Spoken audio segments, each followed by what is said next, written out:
Hello, everyone, and welcome back to the Outcome podcast with me, your host, Matt Schiff. So this show spends a lot of time trying to tighten the gap between experiential learning and mastery. And what exactly is that really? Well, essentially, the aim or the mission, if you will, tries to contribute to an already existing space to learn, but not just for the sake of consumption, but to learn in a way that has clear application. In fact, one of my favorite podcasts passed on by a friend of mine who heads up another one called No Rex podcast, check them out, encapsulates this through his own tag phrase called finding mastery, which is, as I paraphrase, the opportunity to set the context with extraordinary people and try and figure out how they organize their inner life. But also we want to double click into understanding what these people do to make sense of those mental skills which they've built up as a foundation, and how do they use that to build and refine their craft. And along the life cycle of what the podcast has grown to become so far, we've unpacked a variety of stories and conversations with a few people. And just before jumping into today's episode, I wanted to actually give a shout out to episode 3, which was Simone and Simon from Movero. Essentially, if you haven't yet had a listen, I would highly recommend tuning into that conversation where we unpack a bit more about not only this power couple and how they manage their life, their relationship, moving around and running a business, but also how they've sort of overcome trials and tribulations that have led them up to the point which they are now, what they frame as their successes, what keeps them honest and open to one another in their relationship, but then as well within their business too. Movero, for those who haven't quite listened yet, was born out of a passion for movements, which includes the likes of running, dancing, lifting, climbing, and essentially all other ways that we get our hearts beating. From the start, Movero wanted to create an active way that would intensify the movement experience, and that's where the love affair essentially began with bamboo. Why so different? Well, it's pretty much high performance with low impact on everything, on the body, on your mind, consciously, on the environment as well. And there are a couple of characteristics around their garments which are so fantastic. I've got a variety sitting at home at the moment. One of my favorites is their black tee, literally white Movero in lettering written across the chest. But their garments are super, super soft without any skin irritation that sort of builds up that you might get used to in your usual active wear type clothing. The beauty of having bamboo on your body as well is that it regulates body temperature, meaning that it has a low thermal conductivity. This is fantastic in the fact that it breathes, it doesn't smell, it's super, super strong, so you can sort of tug on the shirt, you can get up into the mountains if you're hiking, or alternatively, even if you're rock climbing, you'll be able to find a few of their garments out at City Rock in Pardon Island in Cape Town. You'll be able to find a few of their garments right there, and you'll find just the strength of their fabric and the fact that it is so stretchy and doesn't smell and feels so bloody good. Quite literally, once you put it on, you never really want to take it off. So there's that human element which that makes one of their garments so great. But on the converse, they've also have a fantastic environmental perspective as to why they've gone this route and why taking bamboo under their wing. And with just a couple of phrases, I suppose it's by far the world's most sustainable crop, meaning that bamboo is the fastest growing plant on the planet. And it actually naturally regenerates once it's been harvested. One of the most, I suppose, humane elements around it as well is that, as you would see per their website, they're not creating hungry panda bears.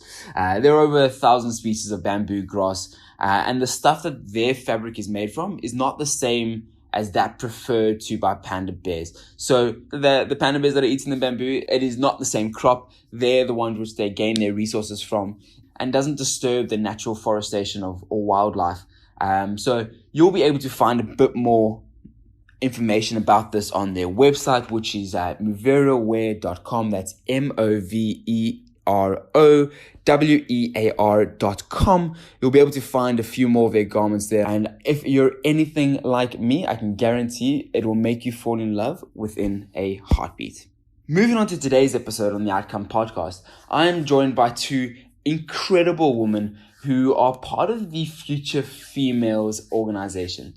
Future Females is essentially a global community of female intrapreneurs and aspiring entrepreneurs who take their career into their own lives. They're learning the hard skills to grow a business, but also the soft skills to drive it. Their mission is to essentially accelerate the success of aspiring and existing female entrepreneurs and to provide an environment where females can connect across key resources like mentorship, funding, education, which is often needed in order to succeed. The aim is to support females through 4 key offerings: offline and online events and workshops, which you'll find quite literally littered not only around Cape Town, but across the globe at this rate. The Future Females Business School, the co-working space, which is the first female-focused co-working space in South Africa, as well as their newest offering, which is their Future Females membership. The Future Females movement was founded by Lauren Dallas and Cerina Bezuidenhout in August 2017, and as such has grown to over 60 contributors, which consists of 3,000 global members across 26 cities around the world. This is an incredible feat for just 3 years now, 2.5 years. And of course, we unpack that a little bit more into the conversation. Ultimately, Future Females is this remarkable platform which provides an environment both digitally, physically, as well as emotionally, where women and men are able to connect with one another and access the resources that they are needed to succeed. I hope that you enjoy.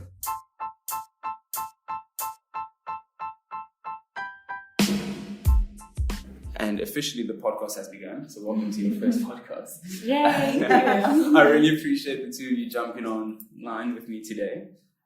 Sasha and Flora, I'm sitting here with the Future Female ladies at Ideas Quantel, recording episode number, who knows, really, of the Outcome Podcast. It will soon to hit your ears, I'm sure.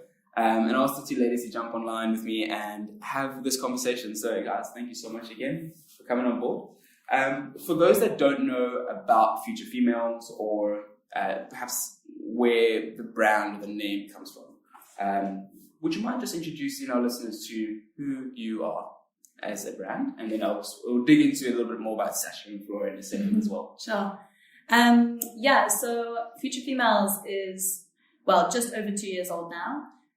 We started here in Cape Town, and essentially at our core, it's a community. The initial aim was to try and create a support system and an environment where female entrepreneurs could connect, get inspired, get educated about what it takes to start a business. We started in Cape Town. Our 2 co-founders, can I go into the... Yeah, of course, go for it. The 2 co-founders, Cerina and Lauren, they met on a Techstars program. They were actually working as associates on the program. And of the 50 tech businesses that were in the Techstars program, there were 0 female founders. So they were a little bit confused. They're kind of thinking, is this a thing? Are there less female founders in the tech space? Is it a global thing? Is it just specific to South Africa? So they decided to host an event and see if they could tap into female entrepreneurs in Cape Town and just basically see what happened. So they hosted the event and it sold out. They had how many in the room? It was about 40 to 50. So it's actually the first event I've ever attended of theirs, and it was the launch. And Lauren always laughed. She said the night before they actually finished their Techstars program. So it was super hungover, and they decided to run this event. Yeah. And obviously it was just an experiment, and it became such a popular thing that the room was packed. They had to get more chairs, they had to get more wine. So it really built that traction from the first event, which is great. And what was the event? Was it sort of a personal empowerment, or was it that this is how you start a business? It was actually an event about female entrepreneurship. Okay. I don't think at that point they even had a set theme. I can't remember, but I remember one of the speakers was Catherine Lukoff, who's the founder of Slipstream. And she's actually going to be a speaker at our founders breakfast next week, or next 2 weeks, and we haven't seen her in 2 years. Wow. So it's quite a nice thing for her to come back. And they were the 2 founders of Firecracker events. But I think what they did really well is that actually the speakers, they were really speaking about anything particular, but about their journeys as female entrepreneurs. And I don't know, there was an energy that was at their event. mean, after that event, I was like, I'm in. What do you want me to help you with? And I've stayed with them ever since. So yeah, it's awesome. Really an impactful event. Yeah, it was a good event. But so that's, I mean, so as I was saying, that was the first event, and then it just grew organically from there. There were two ladies at the event who were based in Berlin and Namibia, who both, you know, saw how the event ran and were like, wow, love this, what you're doing, what you're creating here. So we want to go and do the same thing in our cities. So they then went back to Berlin and to Windhoek, and they started their own chapters. So it was almost like a whimsical experiment at the beginning that just took off really fast. And I mean, here we are 2 years later, and it's grown so rapidly and so organically. It's clear that we just tapped into a market that was like massively needed. Yeah, I would say. And I mean, I got loads of questions around how exactly finding your audience looked like, what were the first couple of steps, the events. We'll chat a bit more about the business school and the memberships that has just launched as well. But perhaps taking a step back, I'm always interested in, I think, a big part of the listeners who do pay attention to what's going on in the podcast, more often than not, it's that first step in starting something that stumbles people, regardless of who they are. Maybe they don't have that entrepreneurial spirit within them, or they just simply don't know where to begin. Were you guys part of the conversation where perhaps Lauren and Cerina were like, this is a thing? They spoke to the ladies from Windhoek and Berlin, and what did that conversation look like? If you perhaps know around now, let's do Future Females, let's get events going, or let's build a sort of program. Do you know what that conversation looked like, or starting out? Well, I guess obviously after the chapter started growing, to be fair, when we all really started, it was, I can't say a hobby, but it was a passion project, and we all had full-time jobs, and we'd meet up once a week and talk about this, and then host a monthly event. And for us, it was genuinely a fun thing. And then when it started growing, there's a lot of traction around it, and people want to open more chapters. And we realized it's going to take a lot more work than us just meeting up once a week. Yeah. So Flora was actually the first person we employed. She started off as our intern, but actually did all the admin around it because we were crazy busy. And that's when we realized, like, the fact that we had to employ somebody to start doing work for it. So I think when you ask for a vision of, there's two different types of people. There's Lauren, who was probably like, okay, we're going to go global and open up. I think in her first interview, what did she say? She did an interview when we first started, and she was like, we're going to open up 24 chapters in our first year. That's Lauren's vision. She's like, no boundaries. She's like, think really big. And Cerina was like, did you just say we're going to open up 24 chapters? Lauren was like, yeah. Cerina is more like practical, like, let's look at it. So I think that's just it. You have the two different types of entrepreneurs. You have the ones that see the really big vision, and they're not really good at building things up, step by step. They only see the end goal. And then you have the second type of an entrepreneur, which builds the structure around it. And that's why I think having two co-founders, which complement each other, is so important. And building a team that complements each other. For sure. So I think, like I said, it depends on the personality type. There's going to be a personality type that's going to be like, I'm going to build a $2 billion business. Yeah. And they already know how to structure it. So they don't find a co-founder who'd be like, cool, we need these steps to execute it, and vice versa. Would you still consider Future Females 2 years later a startup or a scale-up? Yeah, I think so. I mean, it still feels startup-y, but I do think we're going into the next stage now. Like, we have a much more solid team. The team's definitely grown. We're 10 at the moment. And it's less like we're still hustling hard, and it's still growing very quickly, but in a different way now. There's a lot more structure. There's a lot more kind of like strategy in place. The first year was very much just a case of like all hands on deck. This thing is moving faster than we can keep up with. Like, everyone hustle as hard as you can. Yeah. Whereas now it's nice. We're going into the second year, and it's been a lot more, as I say, we've got more team members. There's more structure and more strategy, which is exciting. It's really cool to see, and it's really fun to be a part of. Really, it's been calmer now. Yeah. Before it was like we just launch things and like scrabble through them and like see where it goes, which is really great. But like Flora, it's quite nice to have like strategy now. We have a bigger team and there's some structure around. But I'm sure in a startup, like everyone has 5 different roles as one person. Yeah. And sorry, just to say on your initial question about entrepreneurs and what it takes to take that first step. So one of our values, which comes into play a lot with this, is to say, like, entrepreneurs, it's a really difficult thing to take that first step, especially if, like, you might have a business idea, but you don't see yourself as an entrepreneur. I think that's something that we deal with a lot in our community, is women who don't see themselves as an entrepreneur. Like, you've got the idea, you've just got to take that step. And one of our core values is take action, which I think Lauren and Cerina just epitomized with that first event, is that they were like, we have no idea where this could go. We think that there's a gap here. We're going to just take that step and do it. And then it was just a case of taking the next step, launching the next city, in the next city. And then we got a feel of what the community was like and what they really needed. We were then able to kind of facilitate those needs and support those needs. So yeah, I think it's that take action step of believe that you are an entrepreneur, even if you don't feel like it, and be brave about it.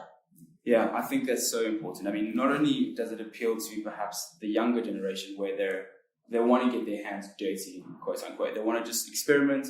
The idea of failing has become more accepted and more of a growth mindset around that now. So I'm going to try, and if I don't, hopefully I have the support from family, friends, and some sort of financial support somewhere along the lines. And I'm sure this taps into a few of the themes that the two of you have experienced among your entrepreneurs.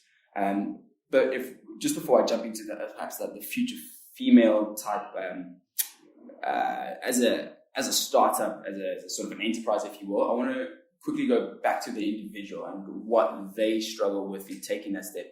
Are there commonalities that you've experienced between women and maybe men that you've come across where making that first step, where taking action as it's falling into your values has come to play? Like, why do people fail to take that first step? What is a common thread or a fear? So one of the things, another one of our core values is community driven. So from the very start, Cerina and Lauren, it was very important to them that we always listen to the community and be providing what female entrepreneurs need. And so we've done a number of surveys within our community to find out what the biggest challenges are and what their struggles are. And the thing that comes up a lot, and obviously we know the female entrepreneur space. I don't know the male entrepreneur space in terms of obviously we're female focused. So I can only speak from that point of view. But the thing that comes up a lot with female entrepreneurs is confidence, which I guess I touched on just before also.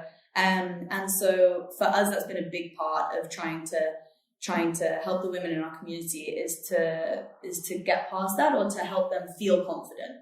And I think women work really well in communities. They work really well if they're able to chat to other women and bounce ideas off each other and feel supported. And so I think that's been a big reason why Future Females has been so successful. It's because women really need that network, and a lot of the confidence comes from interacting with other women who are going through the same thing, dealing with the same struggles and the same challenges. Right. So quite clear to see that obviously the theme taking a step back, the values which drive Future Females obviously come out in certain themes that you host at events, whether it be around confidence, whether it be around the community-driven, taking action. I know you've got a few more values that you sort of drive your mission forward with as well. Can you perhaps talk our listeners through what an event typically looks like in a month, or you have one coming up now towards the end of November? Tomorrow, actually. Tomorrow, which we got a call about just before we started. What does an event, a typical Future Females event, look like? So we plan our themes a year in advance. And the first time we ever put our themes out there, we actually did a survey at an event where our members voted for what they would like to hear about, what speakers they would like. And then we set these themes from January to December, and they are the same across all chapters to bring consistency. And within that month, most of our content is focused around that theme. So let's say for January, it will be goal setting. All content across our channels will be set on that. Our events will have speakers that will specialize in goal setting. It could be entrepreneurs that maybe achieve something really big from goal setting, or somebody more like a coaching perspective. We can also do workshops on it. But for example, this month, our theme is all about social media, focus on around that. Both of our speakers are specialized in that industry. One of them is Mike Shalman, who's really great. He actually did one of the most controversial campaigns for Nando's, I think it was, which gained a lot of attention, but got banned. But he's great. He's really, really good in what he does. But both of the speakers will come and share their experience and give some tips for 20, 25 minutes they would speak. So that's more like an engaging, inspiring part of it, of the events. And obviously we do networking before. Now we've started a new thing where we have an entrepreneur feature at the beginning, do a pitch of what they do and about their business. So obviously helping them get a bit of exposure. And then we also run other monthly events, which are more workshops, and those are more hands-on. So they're probably 3 hours, so longer than our usual events, and they get quite practical. So we're running 2 social media workshops. I think one is Instagram, and what is the second one? So one is Facebook Ads Manager, so Instagram and Facebook advertising, and then the second one is building or like growing your business on Instagram. So that's more the practical side. So it's 2 different offerings, but actually monthly events is what helped us grow. And it's for us, it's a good source of building a bigger community, because that's something that we offer that's physical and people actually meet and connect. And we have some really positive stories from people that came to our events. And one of the girls who was our speaker a few months ago, Zule, she actually found funding through our event. I mean, there's a chain. One of our speakers spoke about it. She spoke to her. She introduced her to a really big investor, and she's a founder of Locum Base. And now she got this funding from, the whole thing. And some people connect and become like accountability partners. So it's quite important to have that, offline presence where people can actually meet and connect. We've also had people meet at events who then became business partners and went on to start businesses together and stuff. So it's been really cool. And it's, as Sasha says, we have a kind of almost like we have our traditional event format, which is the like networking, 2 speakers, good tangible tips on whatever the theme is, so that women go, they leave the event and they've got these like, tangible tips on how they can, put that into their own business. But we actually also have various different chapters operate differently. So they might, for example, we have a chapter in Switzerland where rather than doing the big kind of 2 speaker event format, they do like a small round table. They kind of have maybe like 15 to 20 people in almost like a boardroom style. And again, as Sasha mentioned before, almost more like accountability partners. You rock up, you chat, you discuss what's going on in your business, what your challenges are, and it's more kind of like an interactive women helping women style rather than this, rather than having the 2 speakers. We've also had events run where we have a panel and there's a moderator and they're interviewing maybe like 5 speakers. We just had it in Brisbane. One of our events was a panel. So it's interesting. The 2 speaker format tends to work best, we found, but we're like very open to chapters being able to, work with whatever works best in their community, because also a lot of the time there's at every city you go to, there's lots of events being run, right? So in order to be different and to be able to facilitate each different community, we want our ambassadors to be able to, give the community what they need. Like someone like London, whatever works for their community is completely different to what works for us. Right. And like, again, they've got so many, events happening in entrepreneurship. They need to find a different angle to actually target the audience there. It has to be contextual, right? You can't really copy and paste the same blueprint across. We initially tried to have consistency, and they were like, it's a different culture, it's a different environment. And I feel like when an ambassador starts their chapter, it's their baby, and they need to feel accountable for it, and they need to own it. So as much as they follow, like, we obviously have a certain set of rules, or what a future female is, or our company culture, but they should build it whatever works for them and whatever works for their community. I was actually just about to ask, I'm glad you touched on that now, sort of that consistency throughout to see how that would work. Do you find that, maybe not so much now, 2 years down the road, but initially the struggles which you as an organization were going through, as a startup were going through, you thought, well, this is what we could use help with. Let's host an event around it and see if some people are interested or have the same issues as well.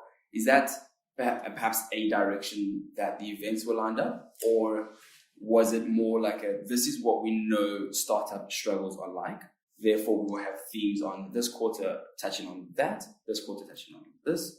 How was that sort of mix? So this is quite interesting actually, because one of the things I love most about Future Females is that it's very open, right? We're very much an open book. It's like we are doing what you guys are doing. It's the same thing. We're having the same struggles. We're going through it all together, essentially. And so as much as so Lauren has started a number of businesses herself, so she is very aware of the challenges that female entrepreneurs face anyway. But at the same time, she's very good at bringing into what we're putting forward as the struggles that we're currently dealing with. So, for example, last month actually, our theme was overcoming self-limiting beliefs. And so Lauren did a series on the challenges that she's also faced as a female entrepreneur, as the founder of Future Females, and kind of like how she dealt with that. So it's very real. The idea is that we are relatable because we are doing all the same things as whatever other female entrepreneurs are doing. So it is a little bit, it's like, we're also struggling, you guys are struggling, cool, let's work through these challenges together. Sure. Perhaps there's not an answer to the next question, so work with me here if I don't make sense. But do you find with the experience that you've had at the events or at the workshops that perhaps women in particular struggle more with the hard skills, or which would be, I suppose, putting together a business plan, understanding who to pitch to, how to chat to CFOs, where to find investors, versus softer skills, which is having the confidence to start, or to have a confidence to just network at a networking event? This is a never-ending debate for us. I think it varies with different people. So I remember we were like, okay, we want to focus on the harder skills, and then people that came were like, well, we actually want something more soft, and then we focus on that. So I think it depends on the kind of entrepreneur that you are. You have some really tough entrepreneurs out there, and they're just like, I need the skills, but I've got the drive for it. And then you have someone who actually wants to have like a personal development talk, and they want to figure out their strengths and weaknesses. So we try to cater to both. So during the year, we break it down that we kind of focus on hard skills, soft skills, hard skills, soft skills. Sure. So it kind of caters to both sides. Yeah. Okay, that makes sense. I mean, it goes without saying, right? Not only does one needs to have the confidence to have a conversation with a potential accountability partner or potential investor, but knowing where to start and having the knowledge base to draw up that Excel spreadsheet as a starting point, I think goes a long way as well. Yeah. Well, that's where we'll get into the membership in business school. Business school is quite like intense hard skills. That is how you do A, B, C, and D. Membership is an ongoing, would focus on your soft skills and your self-development, and also other skills. But that's where the two kind of balance each other out. So we kind of brought that offline offering with our themes and speakers into an online offering. Perfect. Just before jumping into that online offering, in fact, as Future Females, do you find that there has been a particular avenue that has helped you grow? So the events, one thing, brilliant, word of mouth. But is there anything else in terms of a marketing strategy? I know you've got a very influential Instagram page, which I think a lot of my friends have a look at that. They're just familiar with the brand. I like that. It's very cool. And people often talk, I've got friends of mine who share your post. The minute you put it out, they share it out in a heartbeat. And it's like, I've seen this post like 4 times throughout my stories, which is fantastic. That makes us happy. It's good feedback.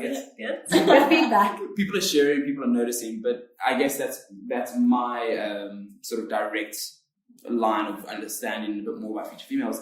Has there been anything else between events or online marketing that have assisted? Initially how we've grown has been online. Definitely Facebook also has been super influential.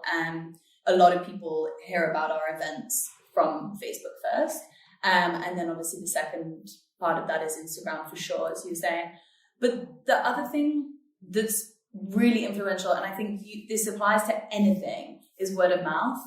And that's really, so much of our community and our speakers and all of that comes from people talking or people hearing, from their friends or someone they know, who we are and what we're doing.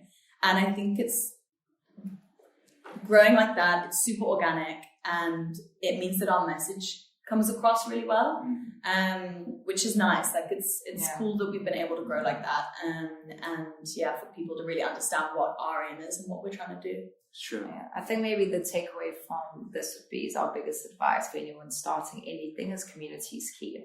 So build a strong tribe around you, because that's your best form of marketing, is people living and trusting your brand. Sure.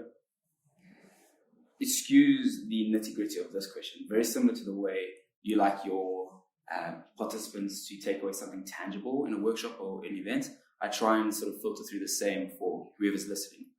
You talk about Facebook and Instagram and building a community around perhaps that.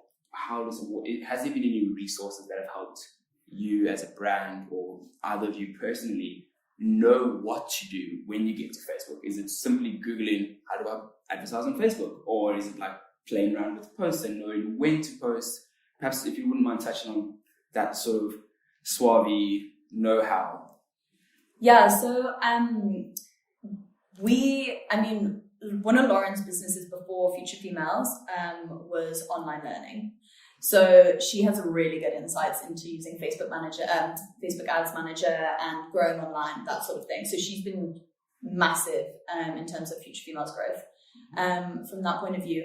But to be honest, what we've done has been almost like an experiment, if that makes sense. So like a huge part of it is definitely engagement. And so anyone who's trying to build a community, I'd be like, you just have to engage with them constantly, like reply to everyone's messages, share daily content, touch people's lives daily.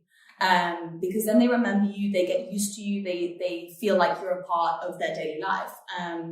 And being consistent with that is a massive thing also. Like you can't be doing kind of like daily posts every single day for a week and then drop off the face of the earth for a month or whatever. Like people need to be seeing you as like consistent and reliable, and then they'll trust you.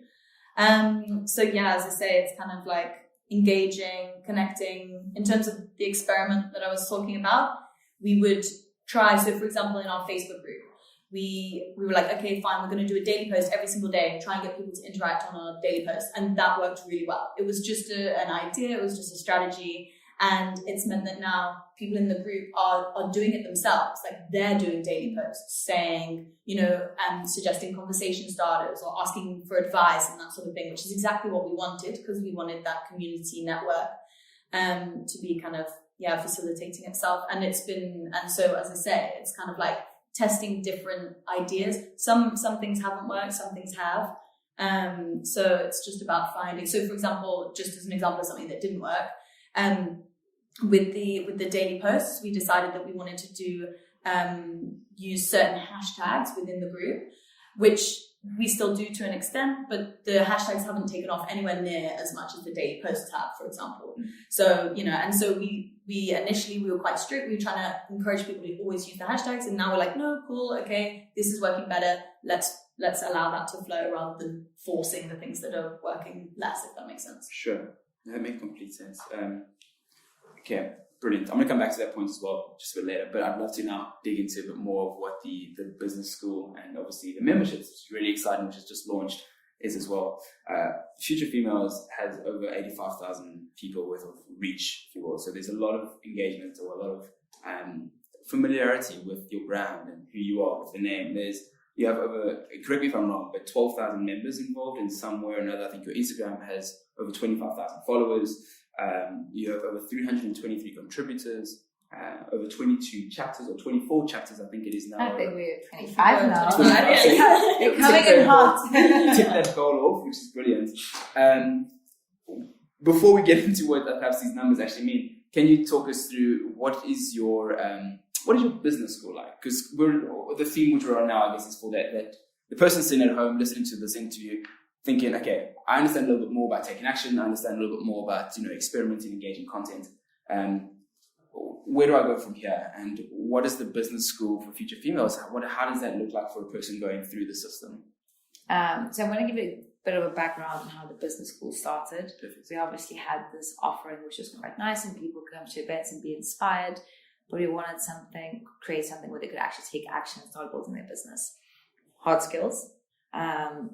So actually, when the first idea started, And Lauren always laughs about this, but we were at a wine farm with her, getting a wine sponsor for our events. And this was years before, or maybe like a year before it grew into something. And she was like, I want to start this thing called the Vanguard series. And it was all about these online tutorials with skills. And then I was like, cool, but we all still had our full-time jobs. And then I remember we all came on board full-time. Flora and I were the first 2 employees. It's actually just the 2 of us in the office. We actually ended up, when we first started working together, we were like, okay, we don't really know each other. And we became best friends because we spent so much time together. Anyway, and then Lauren was like, we've built all these chapters. We need just to get something that's going to bring money into the business. And that was the business school. And we obviously had quite a lot of connections, especially Lauren, and she brought them all together and all her knowledge. And we built this 3-month accelerator program that would take an ideation stage entrepreneur or an early business, and it would take it from, an early stage where they're probably not sure what they're doing to a stage where they could get funding, or they can actually start functioning and making a profit. So how it works is broken into 3 different sections. The first month is building. The second month is all about selling, and the third month is all about scaling. 12 modules. And what's been quite important, we've had 190 students to date, and we've just got over 70 students in our current cohort, which ends in 3-4 weeks' time. And I think what's quite important, the feedback we've had some people come up to say, we've actually gone to proper business school, done online courses. They're like, you guys are very technical.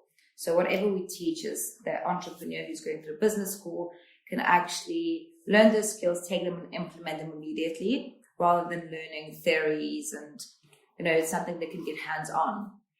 So we've seen quite a lot of, there's been quite a few success stories, but I think what's important, what I always say, is your business as good as you are. You can be equipped with every skill and given every opportunity, but if you're not ready to action it, it's not really going to get you anywhere.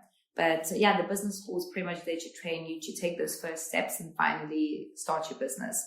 And it's quite an intense program. So it's 3 months, and every month people get a new module, they get a workbook.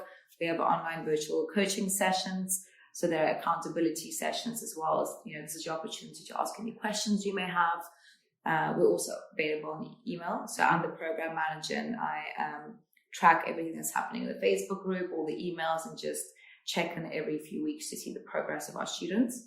But so far it's been really, really great. We've had some great results and really, really positive feedback. And even people that have started their businesses, a lot of them finish the program and they're like, we did not have so many of these structures in place. Sure. So really take it from like the bottom up and make sure you have all the structures and processes in place.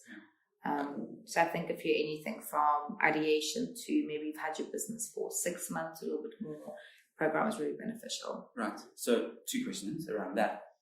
These 12 weeks here now, is it just for women? First question. Being future females, for the listeners who don't perhaps know, is it just a woman type workshop? And second question is, do you have to commit to the 12 weeks, or if you're past the ideation phase but now you're struggling with the selling phase, can an entrepreneur sort of jump in for that period and then bounce out again? Okay, so to answer your question, one of our big values is we are pro-woman, not anti-men. So men are welcome to join. In fact, I did have a man in my last cohort, and he's fabulous.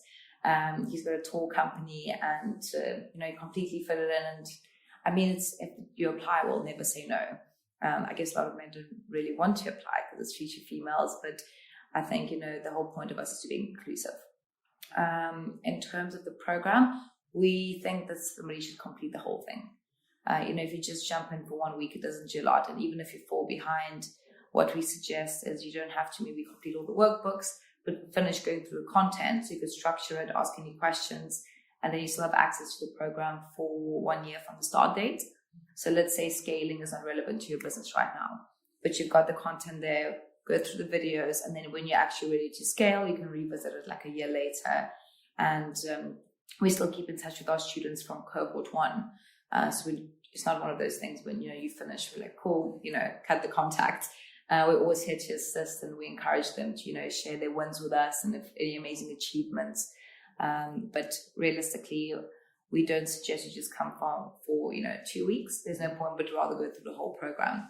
Awesome. For the person that's sitting at home and has the idea, really passionate about where they want to take it, but lacks funds, or is there a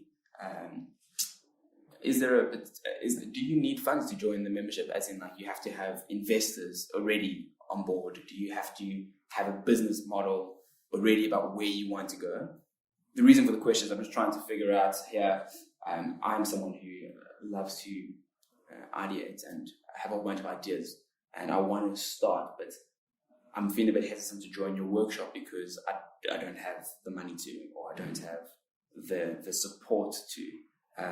I'm sure it's a safe space, but do you have all walks of life of people coming through the workshop? So business school is a paid program, which you offer payment plans. You pay a once-off price or over 3 months. In terms of you're a struggling entrepreneur, obviously it's the application process. We go through all the applications. For somebody that can't necessarily pay for it, we do run a tech hub program of the business school, but there's criteria to meet it. So you have to, proof of financials was one of them. Second thing, it has to be a tech-enabled idea. So it has to have some tech aspect to it. You have to be a South African entrepreneur, and it has to have a social impact. So if you meet that criteria, then we actually do give spots away, which is supported by Tech Hub. But it has to be a tech business. Like I said, you have to meet a certain criteria.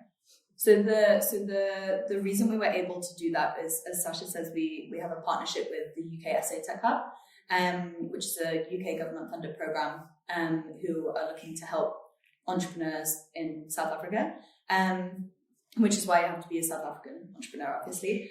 But this is a really important aspect of our business, right? Is that we want to be able to facilitate any kind of entrepreneur who wants to start a business. Obviously, from our point of view as a business, that's why we have to charge for business school.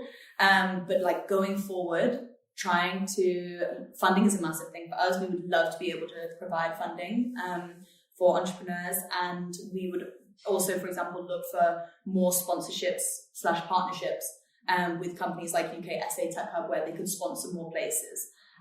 Just so that we could facilitate more people, because we understand that is, as you say, if you're an entrepreneur, one of your biggest struggles most of the time is that you haven't got the funds. So we want it to be accessible to as many people as possible. So hopefully going forward, we would be able to develop more partnerships like that so that we can facilitate more people. Awesome. How many members do you take through in a particular cohort? So our first one was 50 something. Then our second one, it depends on the applications and obviously, who gets through. We try to look at about 50 to 70. We're planning to grow them much bigger next year, so double up. But at the moment, because we have quite a small team, so the reason we take smaller numbers because we're quite hands-on with every single one of them. So right now, if you had to give me a name, I know exactly who they are, what they do, what they're struggling with. And, a lot of these online programs sometimes people join, but there's such a big group of them.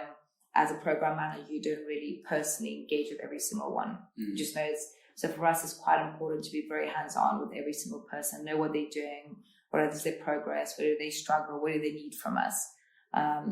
So right now we're keeping them small, and hopefully next year we're just going to build the business school team a bit bigger and then be able to support a bigger number of entrepreneurs. Fantastic. Can you have so many chapters, 24 chapters? Does the business school span across the chapters?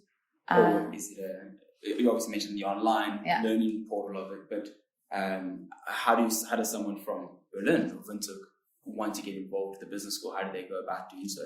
They just apply. Okay. With the application process, you obviously give a bit of your background and you share your business idea with us, or your existing business and your struggles and what you're looking to achieve. In terms of, we obviously advertise online and we have our global chapters. But everyone can there's an online application, a page, and you go through there. And we're obviously trying to encourage ambassadors now to promote it too. In fact, I actually think we have 3 of our ambassadors joining the program next year, which is really exciting, to take the new business. They're being approached by a company to start something with future females. And they kind of want to take that business idea and accelerate it through the business school. Amazing. So that's awesome. It's going to be really cool. That's awesome to hear. I'm glad you brought up the ambassadors now as well, because it's something that I find exceptionally fascinating. It's growing so organically, but also so quickly. 25 chapters in 2 years. How does that make you feel as your startup here in Cape Town, knowing that you've got this international footprint? Do you constantly look to expand into new areas, or is it a matter of like let's sort of hone in, make sure we've got everything down fully before we bring on someone new? So as we said right at the beginning, the core of Future Females is the community, and the core of the community is the ambassadors. Like, we would not be able to do what we're doing without them. So it's super important to us that the ambassadors, are comfortable, are loving what they're doing, are getting a lot of benefit themselves also. So that's a big focus for us. But yeah, I mean, it's incredible. As you say, it's grown organically. And we have a screening process for ambassadors, and we try and make sure that, we ask them to do a research task before they launch, just to have a look at their, whichever city they're based in, have a look at the entrepreneurial climate there, look to see how we can have a big impact, or whether it's worth us launching there. Because, I mean, obviously, if we're in a city where there's lots of similar organizations running, then like maybe the impact that we can have won't be as big. And we are very impact driven. We want to be able to help as many people as possible, obviously. But no, the ambassadors, as I say, we know them really well. They're all incredible. And I mean, if you imagine the kind of person that it takes to take on something like this, they are very proactive, generally speaking.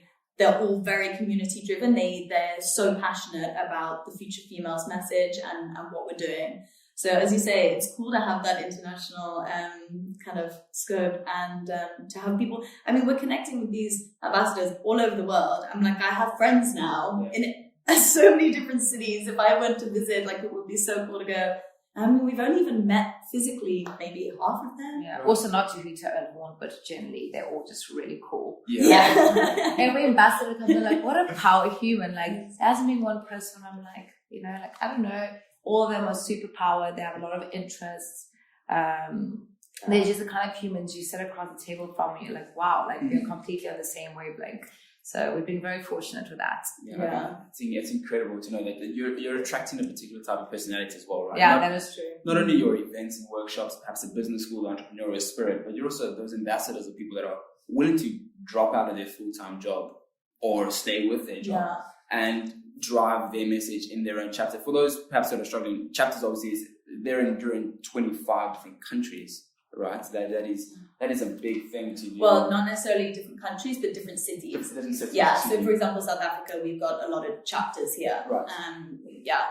Most of the big cities here. And those people are really honing in on what you're portraying to the world, really, and they're buying into your overall goal, which I think is to employ. What was So to increase the number of and success of female entrepreneurs around the world. Increase the number, yeah. So you mentioning that, and we actually spoke about it this morning. We speak about this a lot.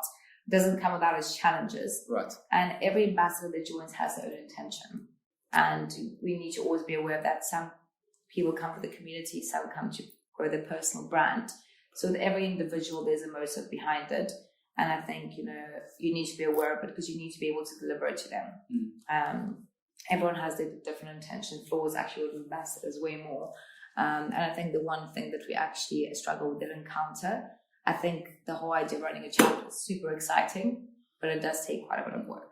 Yeah, it is a lot of work. And I think people get really excited, and that's why it's quite hard to maintain those chapters sometimes, because they're like, I'm going to run a chapter, I'm going to run these events, I'm going to build this community, it's going to be great.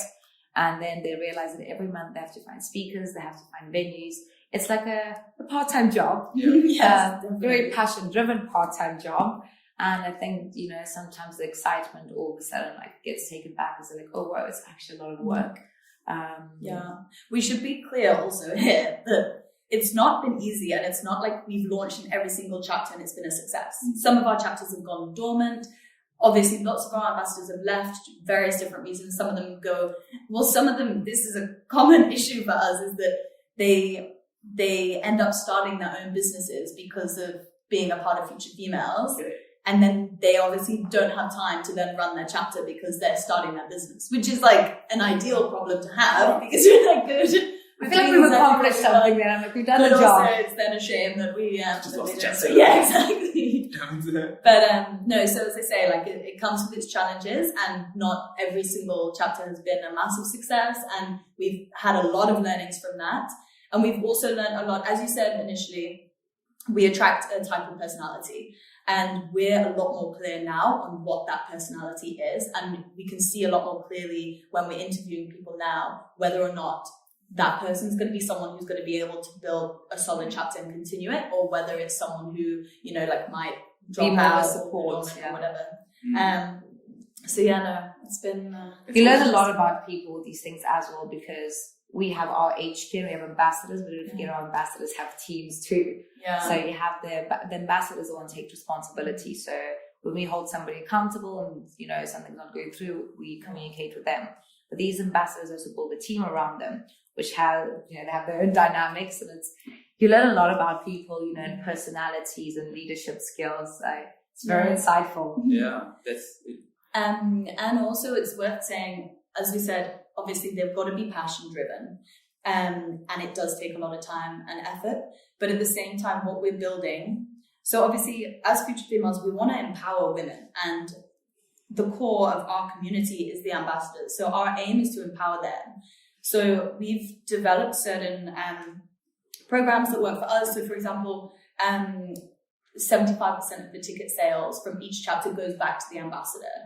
And then we also have a business school kickback. So if as an ambassador, if you recommend someone to business school, you get a 10% kickback from that sign up. And then again, with membership, we have an affiliate program. So you can get a rolling subscription, a rolling kickback each month if someone signs up through your affiliate link as an ambassador.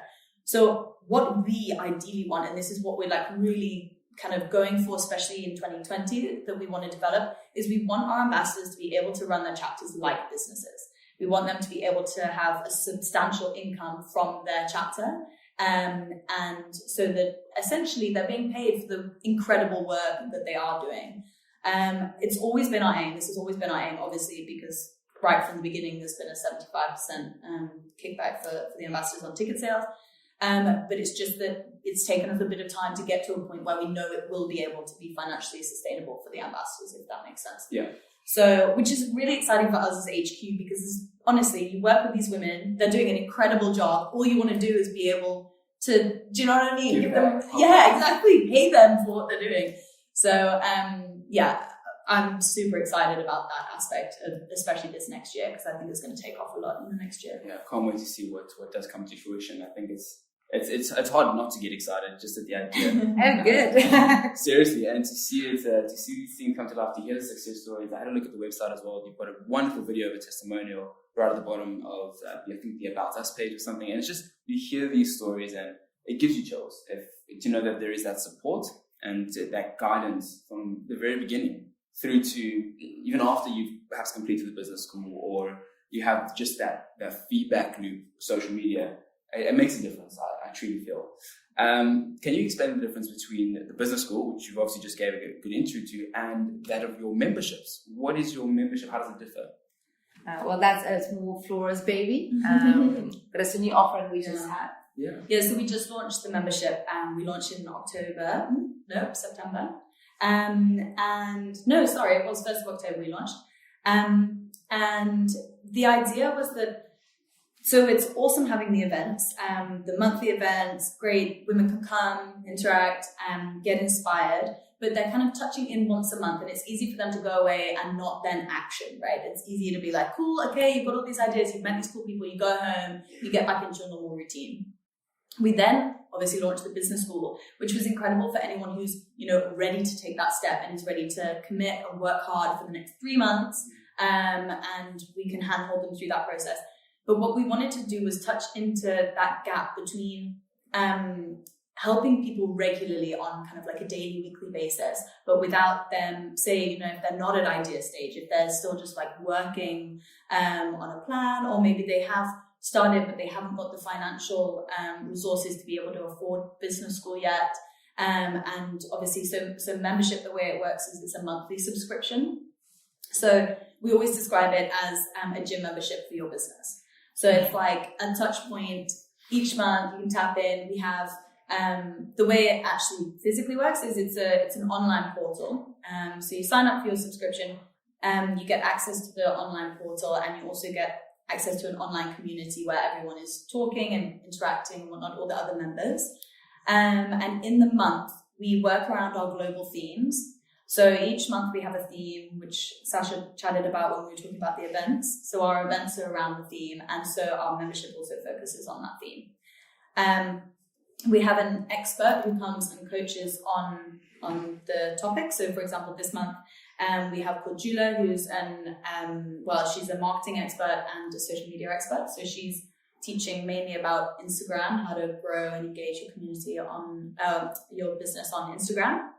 And we have another big aspect of the membership for us was that we wanted to be able, as I say, to touch in on people through the month. So a big focus for the Future Females is that we don't set goals in 5 years' time. We're not like, okay, my 5-year goal is this, and then you neglect it until the year before, and then you're like, oh crap, I've got a year left to achieve this massive goal that I set myself. So what we try and encourage instead is monthly goal setting. Right. So through the membership, we have a monthly goal setting workshop at the beginning of each month. We talk about whatever our theme is, and then we help facilitate our members to plan a goal for the end of the month. So it's super tangible, it's very achievable, but also you're pushing yourself, obviously. And then we aim to help work with the member throughout the month to achieve that goal. And then we have a Q&A at the end of the month with our expert where we talk through again what their masterclass was. You can ask them any questions. You can get a bit more kind of like FaceTime with the coach and some coaching. And so essentially in terms of the difference between the business school and the membership, the business school is much more kind of like hard hitting. You're ready to launch your business. You're going to accelerate quickly. You've got the incredible business school team behind you, supporting you very, very hands-on. And the membership is it's almost a bit more gentle. It's a bit more, if you just want a bit of structure in your business, you want a touch point, you want a community you can chat to, that's where you would go for membership, if that makes sense. Just a nice monthly accountability thing, there's a whole community holding you accountable to keep going and so finish the monthly goals. And so before we launched membership, in fact the reason we launched membership was because we did a survey into our community. We were asking what the challenges were, and the main things that were coming out was that people were lacking access to experts, access to financial resources, communities that they felt they could bounce ideas off and connect with and get advice from, and then the final thing was time. People were lacking time, or when they had time they weren't able to be productive enough with that time. So when we got the survey back, we were like, okay, these are all things that we can help with, and that's how we designed the membership, was to literally solve the problems that our community told us they were dealing with. So yeah, it's been honestly, I mean, I'm heavily involved in the membership side of things, and I love it. It's so exciting. The women who have joined are incredible, and the goal setting's working really well, which is just very cool to see, really. It's so cool to hear, and congratulations on Thank you. success. Yeah, it's been fun. I think it's very cool to hear. I must be honest and say that a lot of what you're saying right now appeals to me. Yay! Join, please. I think it creates an interesting conversation, which is where I wanted to make a slight segue to as well. A lot of what we've spoken about today, from the business school hand-holding process for the 12 weeks, a lot of your events, the networking, the kind of speakers you've got through, the touch points with your memberships, starting anything, just that more gentle, cool, this is how you do social media engagement from time to time, or kind of questions you pose out. It does appeal to me. And I was saying to Sash earlier in our conversation we previously had, I felt a little bit awkward actually reaching out to you as Future Females, saying, how can we have a conversation? Not because I'm afraid of the conversation or hesitant by it, but it's in the name, right? Future Females. And for perhaps a man who is a bit non-receptive to it, or is a bit hesitant is it their space to play in or to be involved in, I think is something I'd like to sort of debunk if I can, or try to. I feel a lot more comfortable now than I did a couple of weeks ago. I'm just being completely honest. We don't bite back, don't worry. I'm just being completely honest, but I think we live in a world, especially within South Africa today's day and age, where you can go countless examples and scenarios and case studies where female first, future first, like these, it is maybe struggling with words here because I'm uncertain even how to phrase it myself. And I feel that as a man, perhaps some of the guys who are coming to the events or the guys who are involved, having conversations with their girlfriends or spouses, wives about future females, they feel that it's perhaps not their place to do so. How does that make you feel? And is there a space for, you mentioned earlier, Sash, you're pro-woman, not anti-men. Yeah. How does someone who sort of looks at Instagram and sees that you guys are such cool things, your membership really appeals to me, the business school really appeals to me, but I don't know if I can because I just don't know. What does that space look like? Or I don't know if you can share some words. Do you want to go? Okay, Flora will start, I will conclude. Sure. So firstly, of course, it's your space. It's anyone's space, right? What we're trying to achieve here is to increase the number of female entrepreneurs and the success of what they're doing. That's not to say that we're not trying to increase the success and number of male entrepreneurs, right? So it's very much a space for anyone. Like another one of our core values is inclusivity. So we firmly believe that this is a space for anyone who believes that we should have equal opportunities.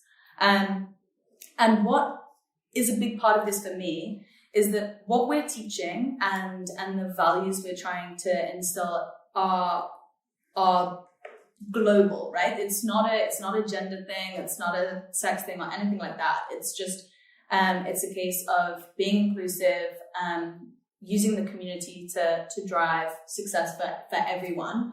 And as I say, like, having equal opportunities. But when we talk about, so we always refer to ourselves as being female focused rather than being, female only, because the areas that we're helping with, for example, I was talking a lot before about confidence, and I'm like, confidence is something that everyone struggles with. There are lots of men who want to start a business but don't feel they can take that next step. And so, of course, we are here as a community. It's what we're good at. It's what we're practiced in. It's what we try and teach. So it's very much a space for anyone and everyone. It's just happens that kind of like our driving force was female focused. It's our niche. And previously, there wasn't, like what Lauren was saying, there wasn't enough, female founders in the program. And also you have all these communities based for male entrepreneurs, and there's even a few in Cape Town, and you go to these events and they're quite male dominated. So what we do is an opportunity, but that by no means, in our events, a lot of the girls have partners or boyfriends or guy friends. I make my guy friends come to our events and they love it. They're like, can I come to the next one? And I actually met a guy recently and he was saying, I really love your events. So he's in finance and he says, you go to these networking events and they're so hard and like uncomfortable. And I think what we've really got right is the energy that we give out. So keep turning it, the energy we give out. But it's true, when previously if somebody said, Sash, you're going to go to an all-female networking event, I'd be like, oh my God, please no. And what we ideally create is everyone really feels welcome. You arrive, we're all down to earth and we attract similar people. So maybe when you hear the name future females, you're like, oh no. And I think, even when men come to our events, even our speakers are super relevant to them. They're like, it's actually a really, really cool event. So once you actually experience firsthand, you really get involved. So I think it's quite important for men to understand that they're absolutely welcome and we would love to have them there. And, it brings to the energy we've got guy friends, partners, brothers. Yeah. And so a lot of our mentors also are men, right? And a big part of this, I think we chatted about it a bit before last time I saw you, but we do get women coming up to us at events being like, why have you got a male speaker? And for us, it's a case of, obviously our aim is to empower women. And if there was an opportunity where, we wanted a speaker to do with like social media and there was a female expert, we would always take the female expert. However, we would never say no to a male expert because we want our community to have the best information they can, right? We're trying to help educate and coach women. So we want it to be the best information we can give them. So we would never say no to a male speaker. We would never say no to having male mentors. It's just, as you say, I understand why men feel a bit scared and a bit nervous.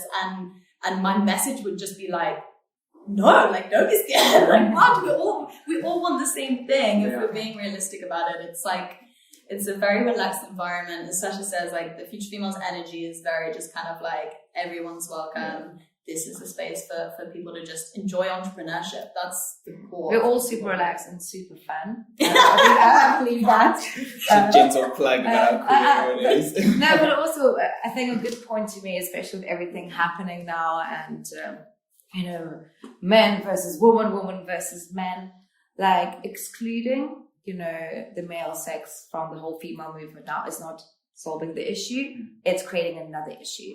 So it's actually about us collaborating and building a future together. It's so, so important. It's not about the one being better than the other, more successful. It's about equal opportunity and actually working together and educating society. Like, that's all it is. It's not a competition. And I think that's what people really need to understand. Right. So that social impact you mentioned earlier, it's massive. And so it's just a slight funny point. I remember the last time we spoke, Flora, you mentioned how often you find it's a funny trend that maybe that the guy friends, the boyfriends, the partners that come to your events sometimes feel like there's a need that someone has to say something, like a man has to stand up and be like, I approve of this sort of message, like sort of make their presence known or like show that it's there. And I can completely understand where those kind of guys come from. It is, and I'm sure you're obviously very aware of it, how intimidating it can be. And I actually kind of like it, to be honest. I think it's something that, rightfully so, having the name, just in the name, from an outsider's objective male perspective of Future Females, you're going to exclude, quote unquote, a particular population, which would majority be men. Because they're going to be like, this isn't my place. I don't know how do I even have a conversation around women, never mind starting a business. And I think it's a thing that a lot of guys still struggle with. If they're not in a safe space or if they're not have that kind of relationship with someone whom they know and trust, never mind sort of a mentor or an expert. And that type personality, again, now it could be male or female, it's required to just be open to all kinds, to have the benefit of society, really. Why don't you come tomorrow and see for yourself? I'd like to, actually. I'll check it out. There you go. Very cool.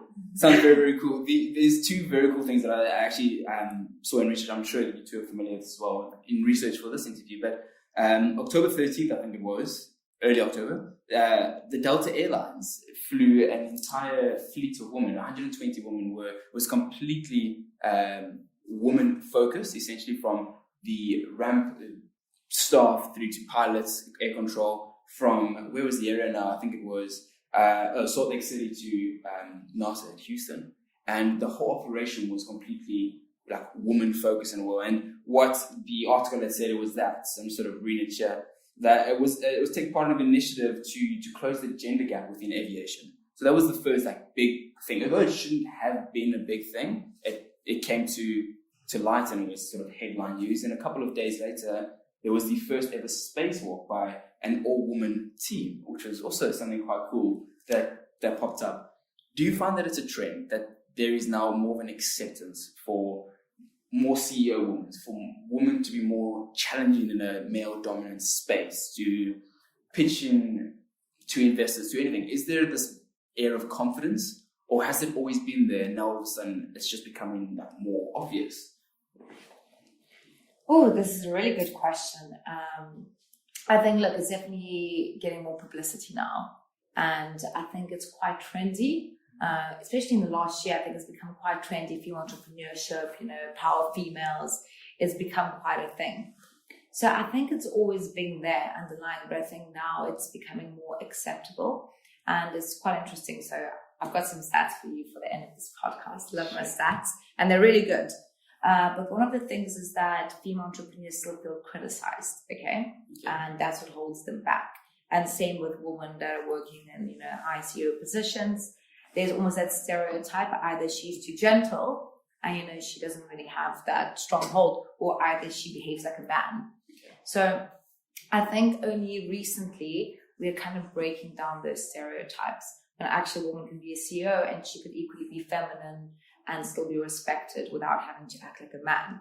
When before this, there was quite a lot of pressure to be a certain way.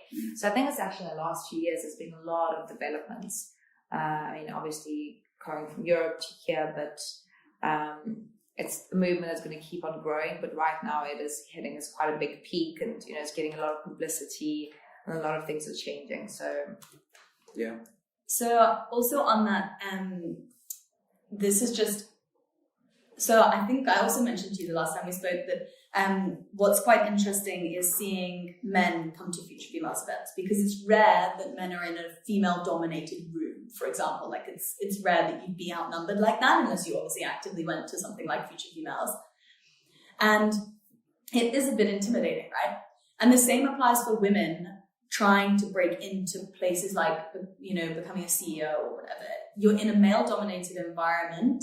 And again, with things like the tech space, the tech space also, it's like definitely becoming more and more equal, but it's still, there's times when as a woman you are quite outnumbered or find yourself in a male-dominated situation. And all I would say is that the publicity around things like Delta Airline doing the all-female flight, it's cool, because as a woman, what ideally you need is for men to just know that you might be in that situation. Do you know what I mean? Like, to put themselves in your shoes. And essentially that's all it needs for women to be able to break into those spaces, is for men to kind of like be aware that they might be feeling intimidated or that it might be a scary space to come into. And so for me, I'm like, love the publicity around encouraging things like an all-female flight.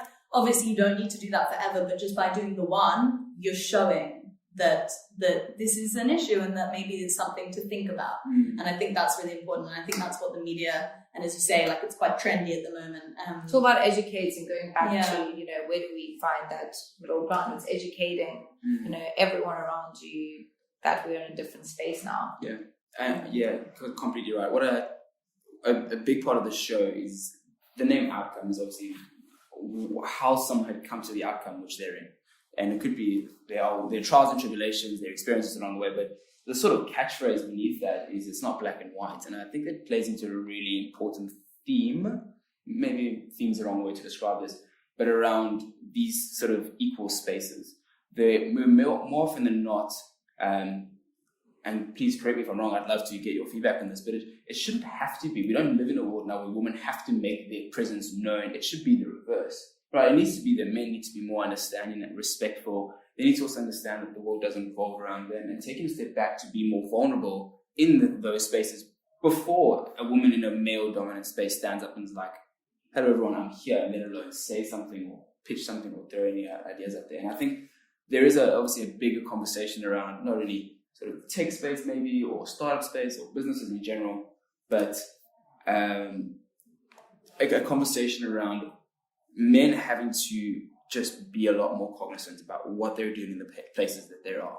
And it's very similar to not the trends, but the experiences we've had over the last 2 months in South Africa, obviously with the protests that are happening as well. Enough is enough, and taking a step back from men to be like, there is something fundamentally wrong in society, in the fabric with which we're living in South Africa, in business, that women no longer need to be apologetic for, or in their spaces and or how they react in certain areas. And the reason I'm tying that together, why it's not black and white, is that it's often deeper rooted than what we make it out to be. So you have the business school, which I as a man might turn around and be like, I wish I could be a part of. But at the end of the day, like, if it's not my space, it's not my space. And people need to understand that as well, because there are so many other places where it's a lot more comfortable and easy for a man to be in those areas.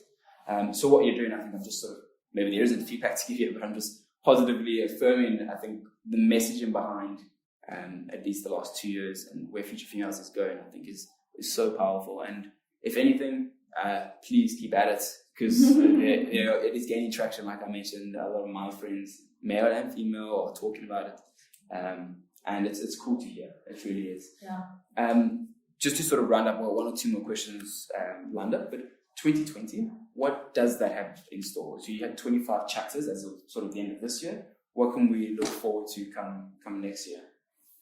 So I think I touched on this slightly, but so 2018 we launched the business school. It's obviously a big year for us. In 2019 we've launched the membership, and our focus for next year is basically our chapters. We want to continue with the expansion. We want to, as I was talking about with the ambassadors, we want to get to a point where they can be financially supported by future females. So yeah, in terms of growing our community, our chapters and our ambassadors, that's kind of our focus for 2020 really, which I am super excited about. I think it's going to be a really good year for future females. I think we've got our offerings really well nailed and we understand the community really well now. So I think that's a really exciting position for us to be in terms of going into 2020 and wanting to expand more, with chapters. So yeah, so if anyone listening does want to start a chapter, then please do get in touch with us. I think it's going to be in the show notes. Yeah, right? I'll include that all into the show notes, of course, as well. Do you have any particular asks for our listeners? So male, female, doesn't really matter. Someone who's listening on this podcast, do you have anything that you would like them to take away in particular, or any asks from them for you? So the only thing I would say, which has kind of just come out of the conversation we just had, right, is that I'd be like, if you're a guy, be aware of women around you. Like, open your mind, think of how they might be feeling if you are in a male-dominated space. Also, by the way, I should be clear that works both ways, right? If you're in the same way that if we're at our events and a man comes, we always make so much effort to try and make them feel welcome. Like, have that at the front of your mind. And then also as a woman, I would say, have the confidence. So again, you were saying like a woman might not want to stand up, put her hand up and speak in a boardroom, whatever. Like, just be brave, take that step. It's one of the biggest things we struggle with as females a lot of the time. Obviously, this is massive generalization. There's a lot of women who are incredible at this and will stand up and shout loudly. But back yourself and have the confidence and take that step, really. I think one of the things is also a lot of women have imposter syndrome, which is something, you need to work on. But another thing that we've really learned, I think, even as a team, just get started. Like we said, don't try to be perfect. Things are never, ever. The reason some people never succeed is because they want to make something perfect. It's never going to be perfect. It's a constant work in progress. Like you're saying, there's no black and white. It's a gray area. So just get started, and I think everything is a choice.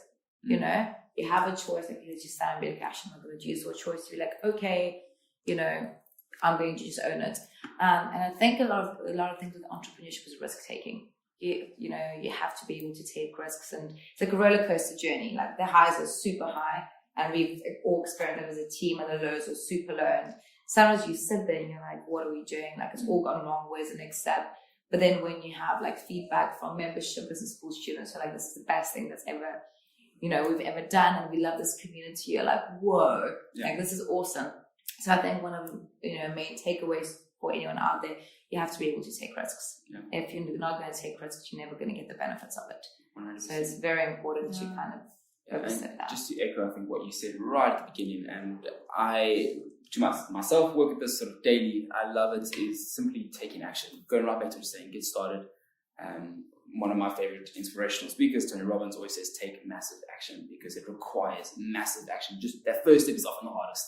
And just to start, you get feedback, and that's what you're after, really. Not right or wrong, but feedback. This works or it doesn't work. Or people like it or they don't like it. That's the difference between somebody who becomes an entrepreneur, really successful, and who kind of sits and waits. Is you get people who are like, okay, in January the 1st, I'm going to start setting my goals. And something Lauren is very good with that. She's like, set your goals next week, do it. And I'm like, let's launch this, an appropriate date. She's like, no, we're launching next week. And she's like, as long as you're doing things, it's growing and it's building. If it fails, you just build something else. So yeah, it's very important. Don't leave things for a later time. The later time never comes. Sure. My last question, just to conclude, and I saw this just before I walked in here, actually. Future Females is, can you explain a bit of perhaps a bit of how you're going about it, but is trying to win a billboard. Yes. I was like, what are we trying to do? Please, can you talk us through what is going on? And I know it's linked to SME Africa, I think it is somewhere along the line, but can you please enlighten us on what you're trying to do with the billboard? So there's a competition running at the moment to win a spot on a billboard, and I think it's worth like $11,000 or something like that. Anyway, so for us, we've entered the competition, and what we're trying to do is shine a light on female entrepreneurship in general. And what we decided is that we want to try and win the billboard, and then we want to feature a number of female entrepreneurs within our community on the billboard. Okay. So that it'll be like highlighting female entrepreneurs. It won't just be one business that wins the billboard. It'll be a number of women who have won it, if that makes sense.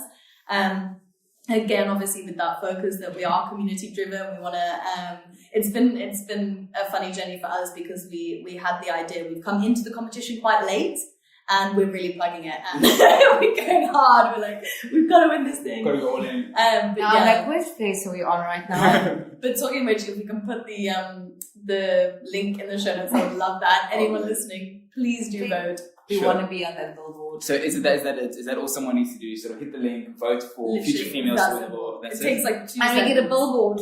Cool. Yes. Yeah, I'll be sure to put that in the show notes. Thank you. Ladies, thank you so much for your time and the conversation today. Thank you so Thank much. you. This has been awesome. It has been It's awesome. been super fun. It's been really, really impactful. I love to hear a bit more about the workings and future females on struggles right through to your members. I think it's been super powerful, and I'm sure, if anything, there is 1 or 2 gems lying in the conversation that people will be able to sort of apply almost immediately. Which I do want to leave you with something. Yes. Because I think it's more aimed at South African female entrepreneurs. okay, But Berkeley Co did this research on female entrepreneurship in, I think they did Hong Kong, they did the UK, they did France and Japan.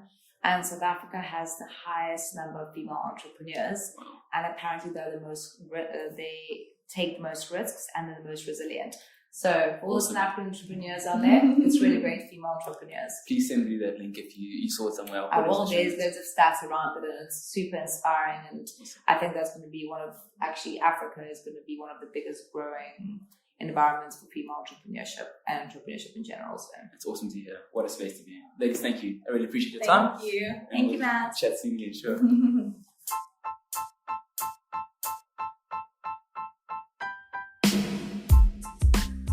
Hey guys, Matt here again. Just before you run off, thank you for lending me your ears and tuning in once again.